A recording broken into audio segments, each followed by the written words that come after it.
thumbprints.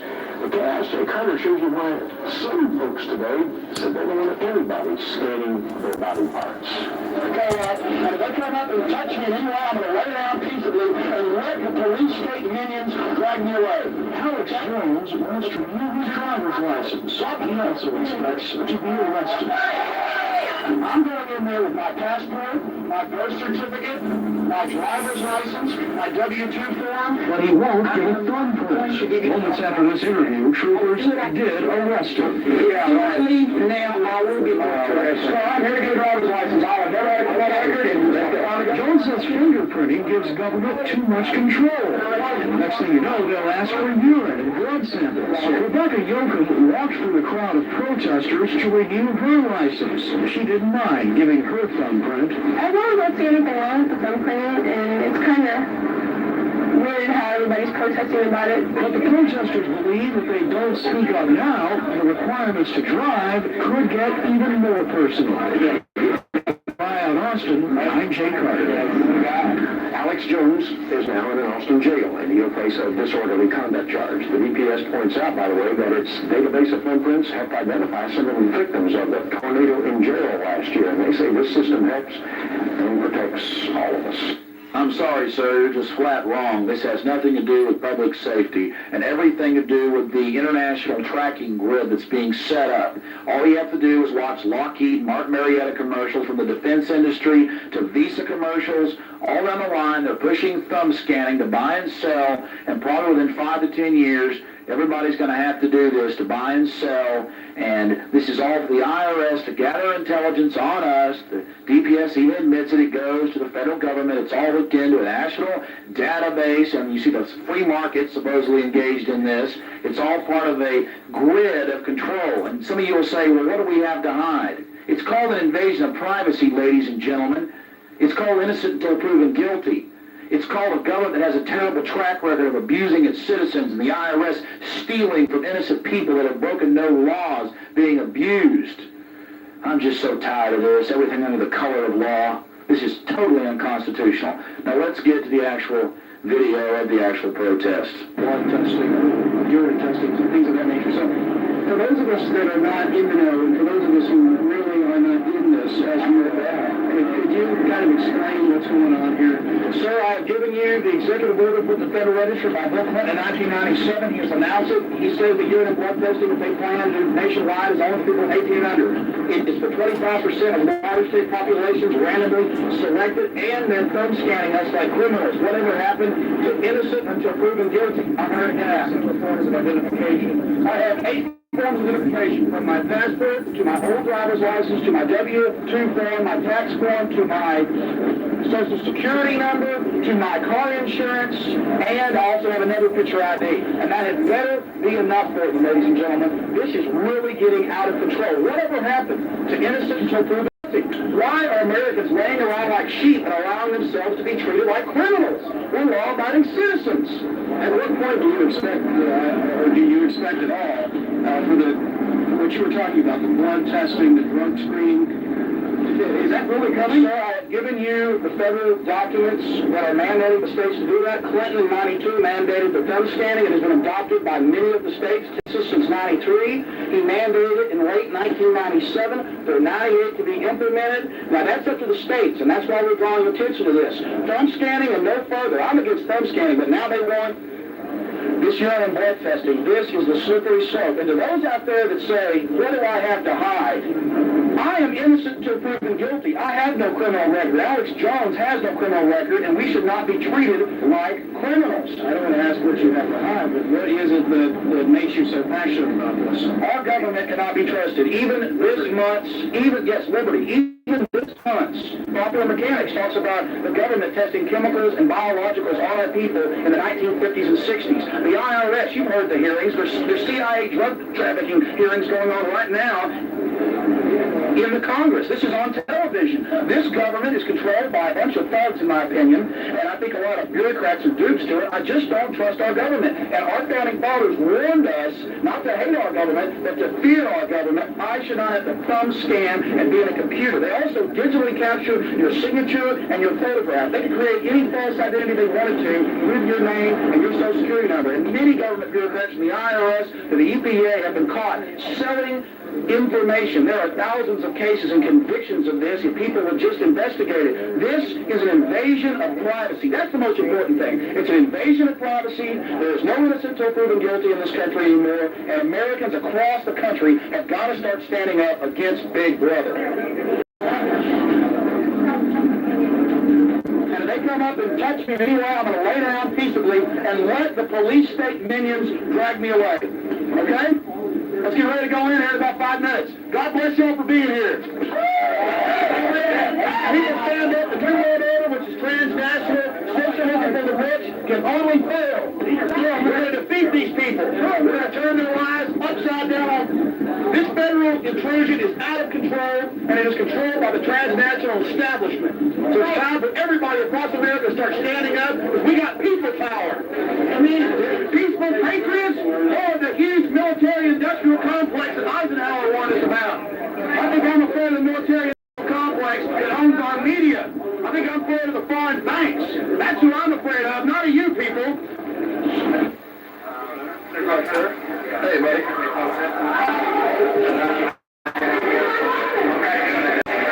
Hey, Jim. How you doing, Alger?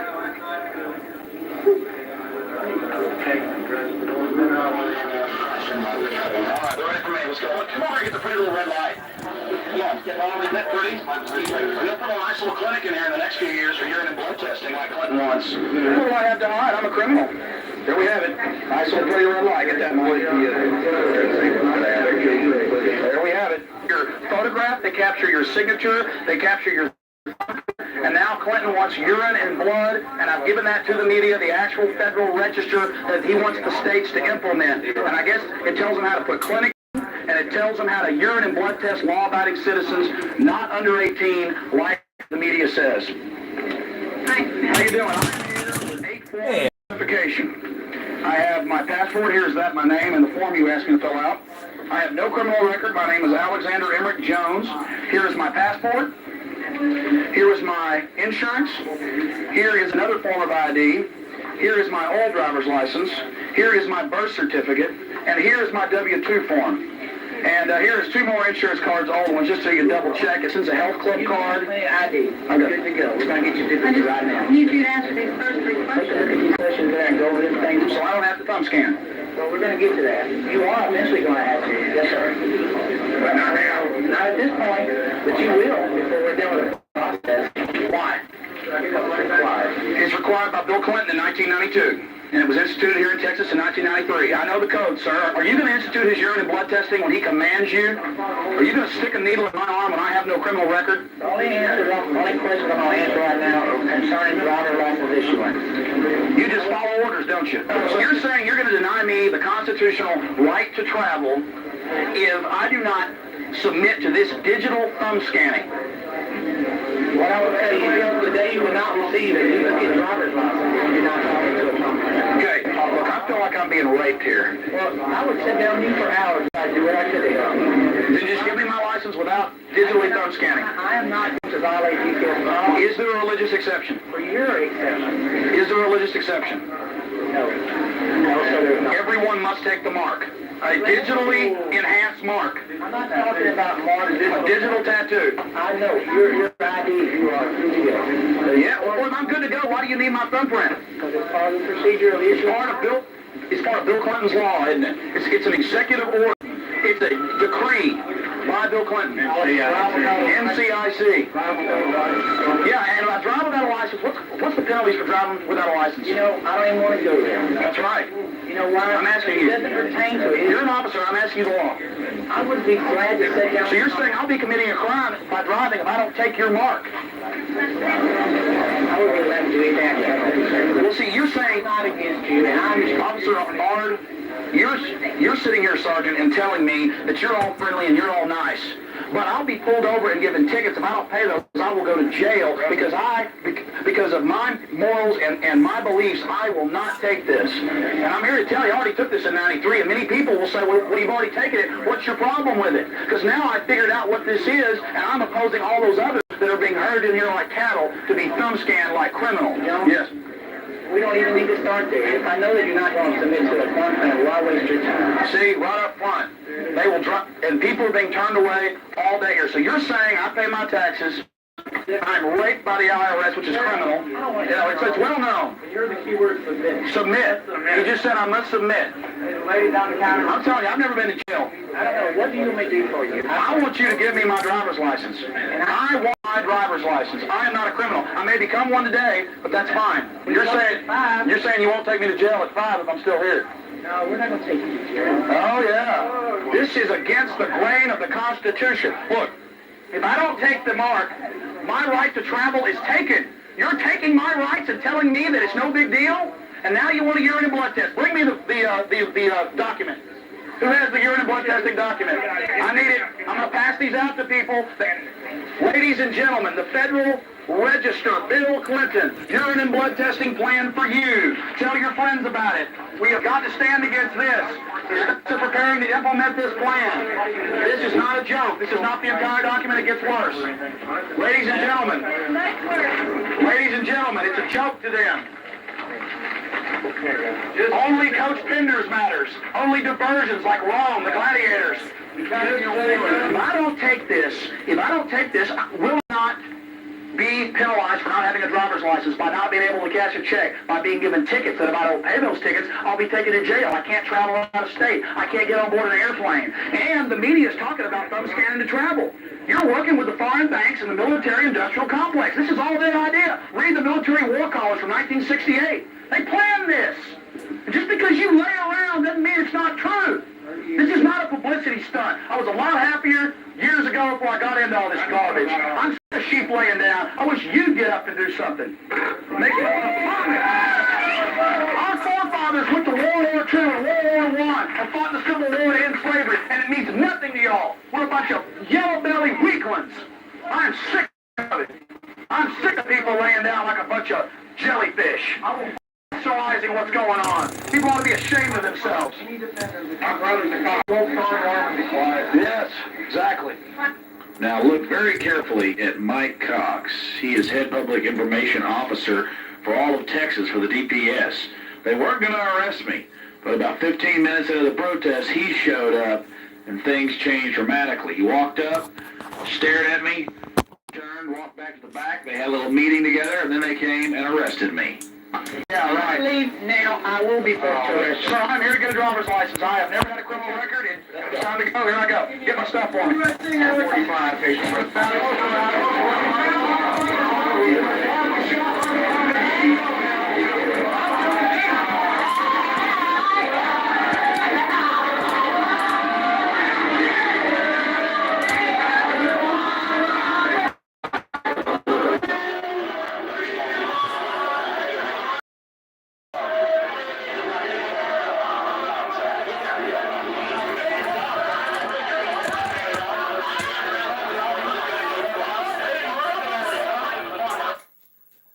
All right, we are now going to watch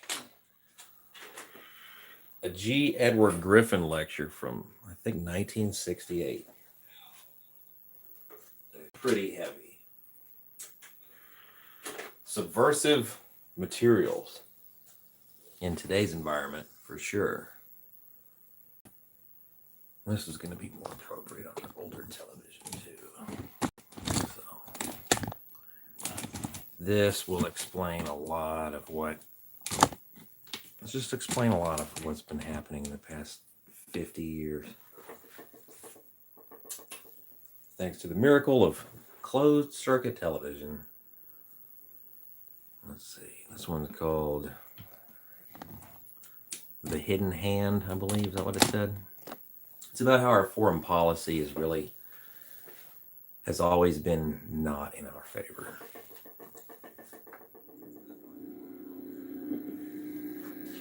It's by G. Edward Griffin, who is still alive, by the way.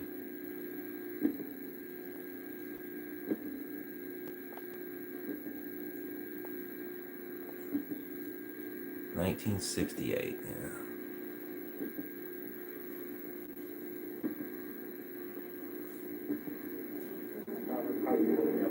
This is a lecture he gave in his home. The Grand Design. You're gonna love it.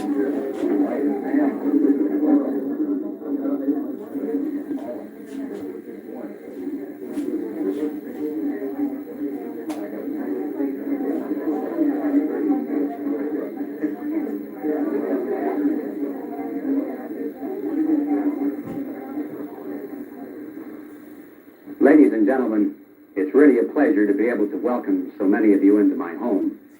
Not only those of you who actually are here, but also those of you who are here indirectly through the medium of motion picture film.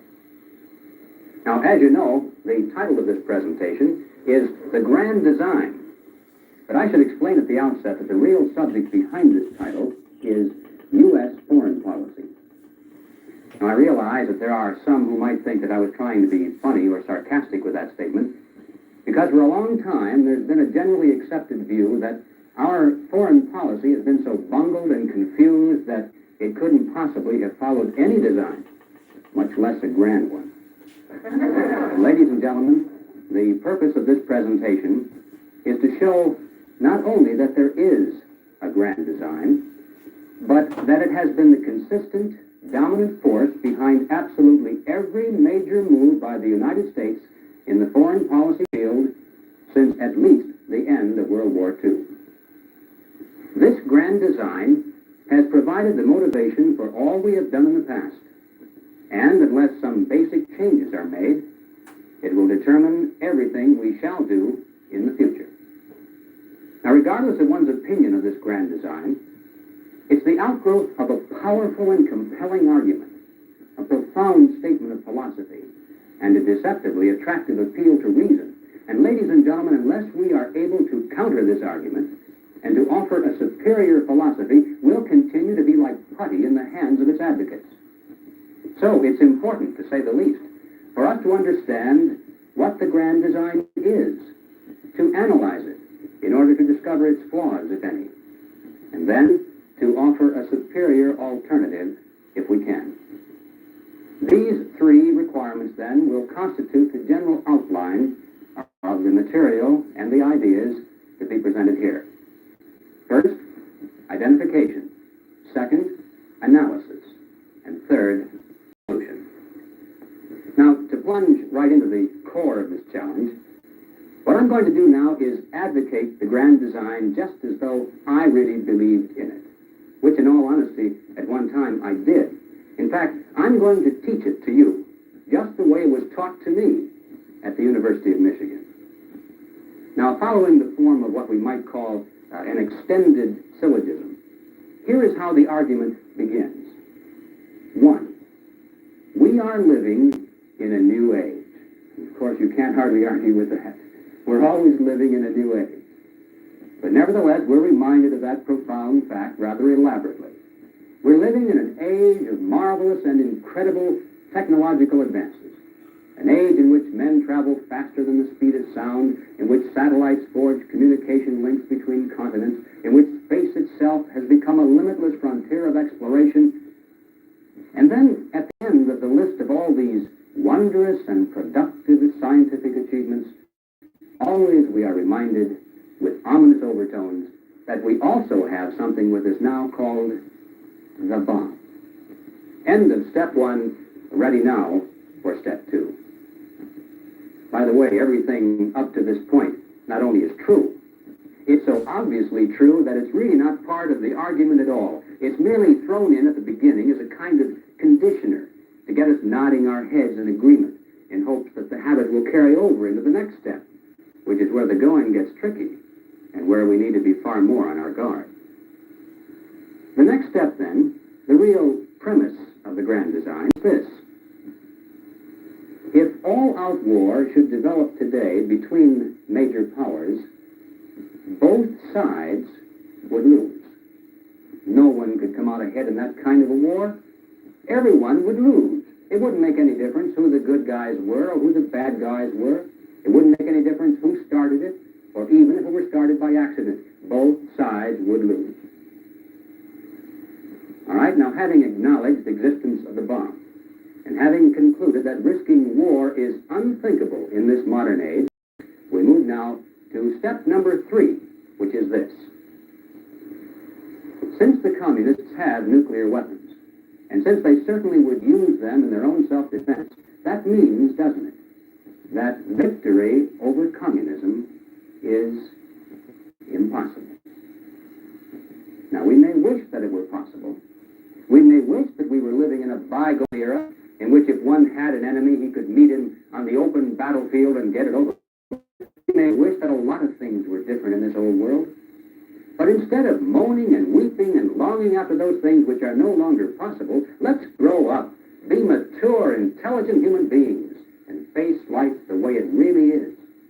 Rather than living in a fantasy world, dreaming and longing after those things we want but can never have, instead, let's find out what is the best we can get, and then work for that. All right, now the next step. It's not enough for us just to know that victory is impossible. For our own safety, we must conduct our foreign affairs in such a way as to reflect this knowledge to the other side. We must be extremely careful, never to give the enemy any cause to question our benign intent. We must avoid using any words or committing any acts which might even suggest that we were pursuing the goal of victory. We can't afford to gamble on what the enemy might do in response. In other words, we mustn't frighten the communists or give them any cause for self-defensive panic. In fact, to take it one step further, we must avoid the temptation even to embarrass the Soviets in the eyes of the world. You see, the argument is that it's like being locked in a cage with a dangerous animal. You can't get out of the cage, and you can't kill the animal. So what do you do when it becomes hungry and restless? You feed it, hoping that if it's full and comfortable and contented, then it won't eat you. Well, the people who have created U.S. foreign policy over the past 2 decades view the United States as being locked in a worldwide cage with a dangerous animal called communism. We can't get out of the cage, obviously. And since victory is impossible, remember, we can't destroy the animal. So, to minimize the chances of communism turning on us, these planners not only have avoided frightening the animal with any overt moves which it might mistakenly view as a threat to itself, but they've done everything possible to keep the beast fed, comfortable, and content. It's in our own interest, they say, to see that communist regimes remain reasonably stable. If they need wheat or other agricultural commodities, send it to them. If they need industrial know-how, invite their scientists and engineers to tour our factories so they can learn how best to produce. If they still can't manufacture the goods they need, then send our own people over there to build their plants and set up their production lines. If that doesn't work, then sell the products to them on easy credit terms and don't really expect to get paid. In fact, if they need money, give that to them too. Give them anything they need so they won't become restless and aggressive. And yes, as harsh as it may seem on the surface, it's even in our best interest to see that communist regimes can successfully put down internal anti-communist revolts. Now, none of this because we're pro-communist. Only because we're mature, objective, intelligent people who recognize that in this modern nuclear age, we can't afford the risk to our own survival, which would be inherent in having so powerful an adversary struggling defensively to maintain his position. All right. We're ready now for the final step in the grand design, which concerns itself with the question of realistic, attainable goals. What is the best we can hope to achieve in this new age with all of its complexity? How do we resolve this dilemma before we all go up in a mushroom cloud of nuclear dust?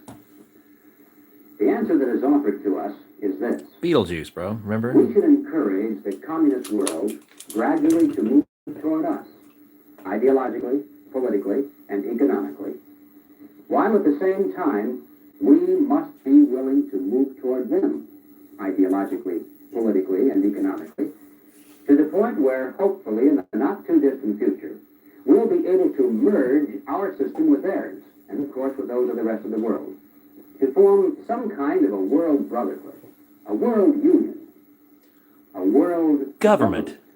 to be exact, which by definition would hold a monopoly over all these weapons of mass destruction, and then nuclear war between nations finally would be impossible, for the simple reason that there no longer would be any nations, including our own. There would remain only a group of disarmed political subdivisions of an all-powerful world government. Of course, the grand designers scoff at the suggestion that such a concentration of power in one place might ideally be suited for a total consolidation of control into the hands of a small group of power-hungry world politicians. They particularly scoff at the possibility of this power falling into communist hands through the tactics used so successfully by their agents working within every other coalition government in which they have ever participated. We're assured that since this would be a world coalition government, for that reason the communists wouldn't try to seize power. They'd be content merely to share in it. Well, without going into that particular little fantasy, just for the sake of discussion, let's grant the point and assume that a world coalition government with the communists really would result in a merger of our systems rather than the domination of theirs over ours. What then? Well, first of all, we would have to be willing to give up certain things that we would rather retain, such as our sovereignty and our independence. In other words, we must be willing to abide by the political dictates of the majority of other nations. One man, one vote in a world democracy. We must merge our monetary system with those of other nations, eventually to form Firing a up world the currency. FM transmitter. We must willingly submit all international disputes to a world Supreme Court and abide by those decisions regardless of the outcome. And above all, we must turn over our most powerful weapons and even our armies to international control, so that the new world government will possess sufficient military might to compel the various subdivisions by force, if necessary, to comply with the dictates of its laws and the decrees of its court. Now, to be sure, we prefer not to have to do any of these things, because obviously, if we're going to merge with other countries, other cultures, other legal systems and political policies, we can't expect the whole world to adopt our way of doing things. It'll be a give and take situation, So this in is which the we'll have to seek a common FM denominator, a middle ground transmitting between our way operation. of life and the way things are done in other parts of the world. And of course, the result of such a compromise of systems predictably would have to be a mixture of the volatile dictatorships of Latin America, the tribal customs of newly emerging Africa, and the socialist regimes of Europe and Asia. Add to this concoction the necessity to absorb the doctrines and methods of communist regimes, and it's rather obvious that we're just going to have to give up certain cherished traditions and customs and learn to adjust to a way of life substantially different from that which we inherited. But it won't be so bad. We'll get used to it, and future generations won't know the difference. Besides, we really don't have any choice in the matter. It's that or the bomb. So let's get on with the job of putting an end to our own nationhood, as it has been historically defined. Now, ladies and gentlemen, the men who have formulated this grand design consider themselves to be part of the intellectual elite. In other words, in their opinion, they're just a little smarter than the rest of us.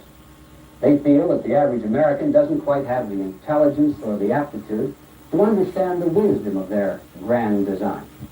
As a matter of fact, they're rather worried that if enough of the American people suddenly discovered what was really going on, they might get out of hand and insist on their leaders doing something silly, like winning for a change.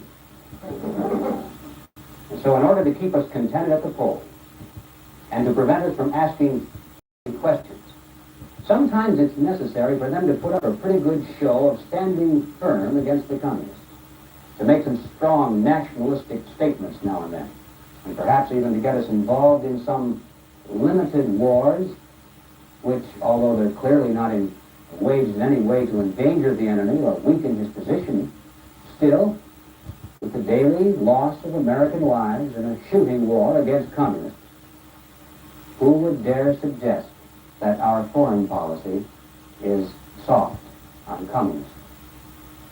And in this way, the grand designers are confident that the American people will remain satisfied that their leaders are really standing firm and doing all that is humanly possible.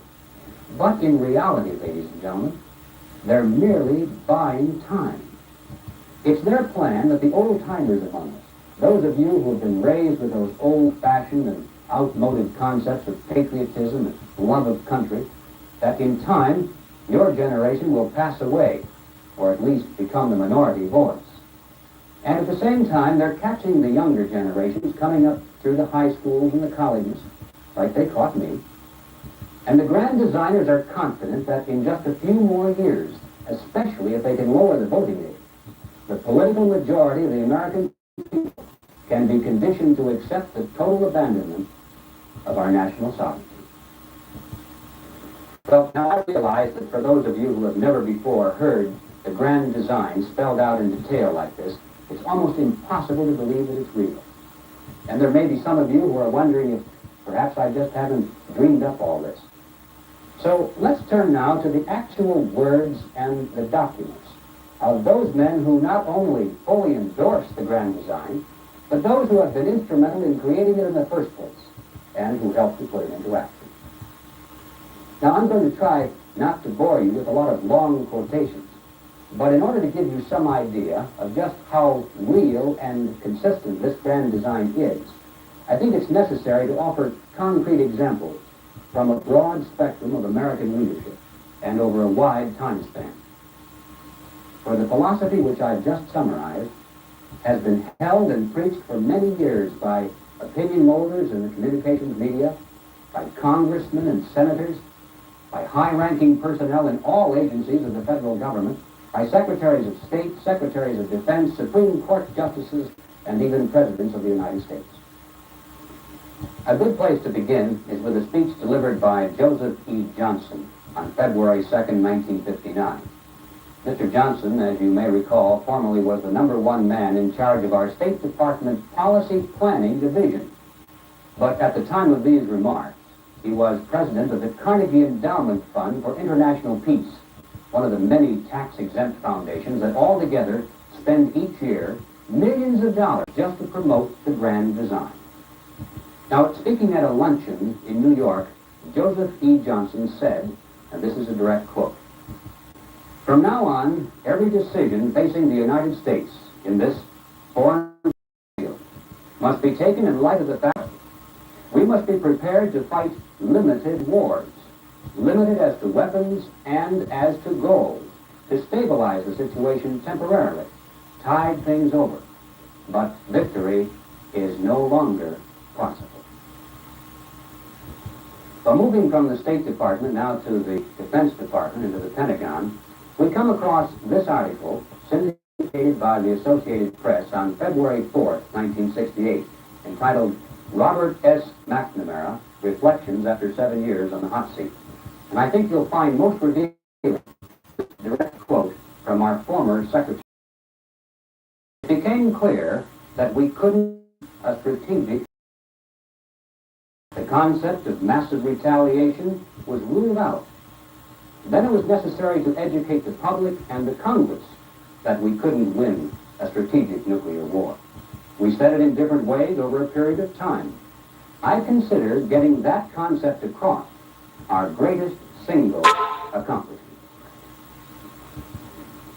Well, in the transcript of the hearings before the Senate Armed Services Committee on February 25th, 1966, again we find McNamara testifying, this time officially as our Secretary of Defense. And he said, "To declare war in Vietnam would add a new psychological element to the international situation. since in this century, declarations of war had come to imply dedication to the total destruction of the enemy. It would increase the danger of misunderstanding our true objective. The August 2nd, 1961 issue of the Congressional Record contains a statement by Senator J.W. Fulbright, chairman of the Senate Foreign Relations Committee, and, of course, a longtime exponent of the grand design. Here is what Fulbright said. In the long run, it is quite possible that the principal problem of leadership will be to restrain the desire of the people of America to hit the communists with everything we've got, particularly if there are more Cubans. Well, returning to the State Department, we find that by 1962, the man who was then running the Foreign Policy Planning Division was Walt Rostow, President Kennedy's special advisor on foreign affairs. In a report to the President entitled Basic National Security, Rostow stated, "Rising tensions or pleas of the American public must be ignored in any crisis with Russia. The temptation must be avoided to degrade or embarrass the Soviets in the eyes of the world." If you've been wondering why it is that we can't seem to win any wars against the communists, it's simply because it's our policy not even to embarrass them, much less to defeat them. In 1963, the United States Arms Control and Disarmament Agency financed a report by the Peace Research Institute, published in April of that year. And here is what our tax dollars produced. Whether we admit it to ourselves or not, we benefit enormously from the capability of the Soviet police system to keep law and order over the 200 million Russians and the many additional millions in the satellite states. The breakup of the Russian Communist Empire today would doubtless be conducive to freedom, but would be a good deal more catastrophic for world order. In other words, ladies and gentlemen, according to the grand design, supposedly it's in our own self-interest for the Soviet police state to remain intact, to remain stable, and to maintain its death grip over the captive nation. Well, that kind of reasoning leads us next to the pages of one of the most influential newspapers in the world, the New York Times. On August 16, 1961, the Times ran this editorial: "We must seek to discourage anti-communist revolts in order to avert bloodshed and war. We must, under our principles, live with evil, even if by so doing we help to stabilize tottering communist regimes, and perhaps even expose citadels of freedom to slow death by strangulation." Is that shocking? Well, if you accept the premise of the grand design, it shouldn't be. It's then merely the cold and objective appraisal of our limited alternatives in this nuclear age. Well, let's bring this philosophy now to its ultimate conclusion and see what the world planners have to say about the future role of American sovereignty. Returning again to the words of Senator Fulbright, we find this most revealing book by him entitled Old Myths and New Realities. And bear in mind that this was written by the chairman of the Senate Foreign Relations Committee, one of the most influential legislative committees in Washington. On page 25, Senator Fulbright has this to say: "The problem for American policy is not in defining what we would like. It is rather how to live with the best we can get." And then on page 87, he continues, "The concept of national sovereignty has become in our time a principle of international anarchy. Our survival in this century may well turn out to depend upon whether we succeed in transferring at least some small part of our feelings of loyalty and responsibility from the sovereign nation to some larger political community." And then again he repeats back here on page 108, just so that no one misunderstands what he's trying to say. "The sovereign nation can no longer serve as the ultimate unit of personal loyalty and responsibility." Well, I think it's pretty obvious that many of our leaders in Washington long ago have transferred substantial portions of their personal loyalty and responsibility from the sovereign nation of the United States to the larger political community called the United Nations. In their own minds, it's likely that they consider themselves to be citizens of the world first and citizens of the United States second. In any decision where the interests of America are in direct conflict with those of the larger political community, you can be sure that America will wind up on the short end. Our former Secretary of State, John Foster Dulles, in a lecture at Ohio Wesleyan University entitled Toward World Unity, phrased it this way.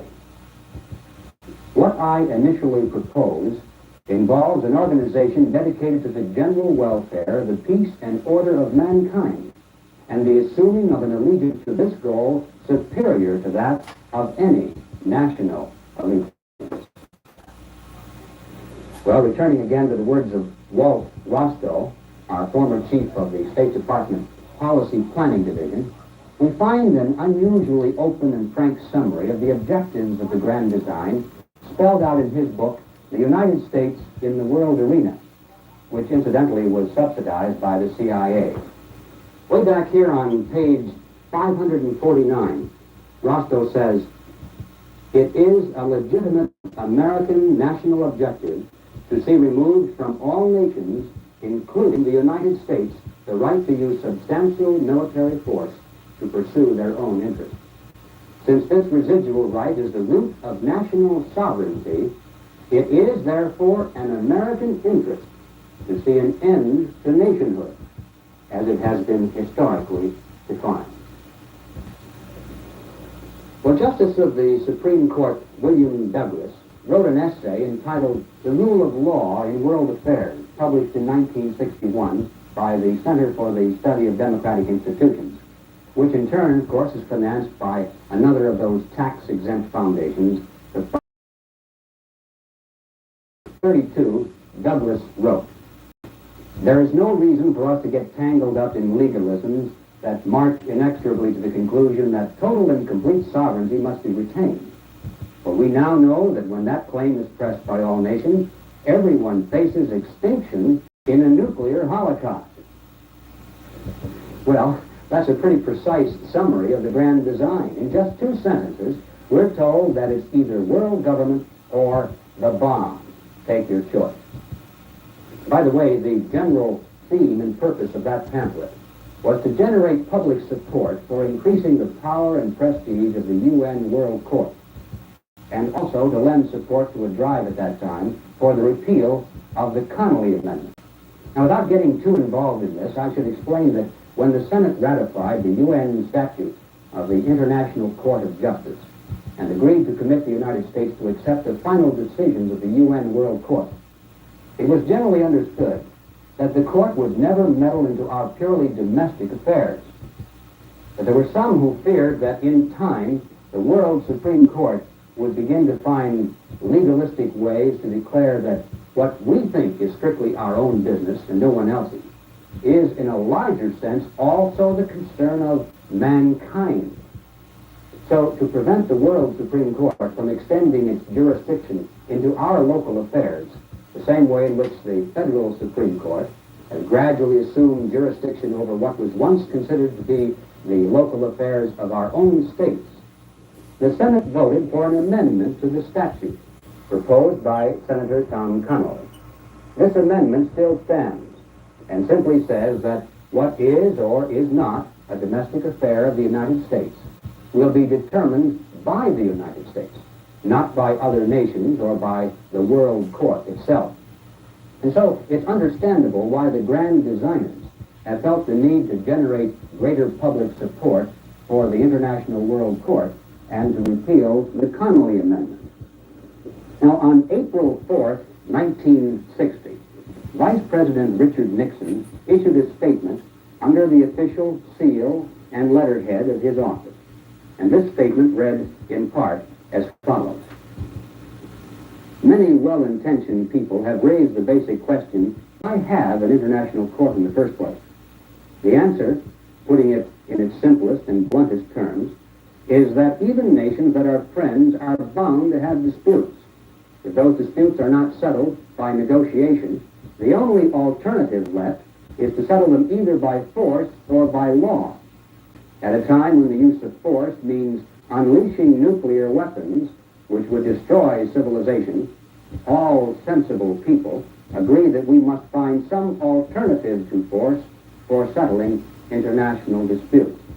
Now that's really an incredible statement, because in passing we should keep in mind that law also is force. If the courts don't have the police and the armies to back up their decisions with force if necessary, then there's no law. Law is force, legalized. And so, with this reality in mind, Mr. Nixon's statement continues. There are some today who believe that the prospect of the use of atomic weapons to settle international disputes is so terrible that we should set up a new all-powerful world organization which would have jurisdiction over disputes between nations. I disagree with this approach. I believe that rather than setting up a new international institution, we have to begin to use the one we already have. And then Vice President Nixon continues in his statement and concludes with strong assurances that we have nothing to fear and much to gain by repealing the Connolly Amendment. The international institution we already have, of course, is the United Nations. Most Americans good-heartedly accept the UN as a kind of farcical debating society. But I can assure you that the grand designers have other thoughts and plans. The May 1964 issue of the official UN Monthly Chronicle contains these glimpses into the future through the eyes of Secretary General U Thant. If we are to make the next step toward world authority and then onward to world government, it will be by the growth in authority and prestige of the United Nations and the International Court. Some form of regulatory international machinery of government, in the true sense of the word, is required. Such an authority cannot merely consist in a paper constitution and must be based in a certain degree of power. Well, a certain degree of power doesn't sound very menacing, but just how much power would it take to make the vision of a world government come true? Well, obviously, it would take whatever amount is required to be superior to that of any political subdivision beneath it.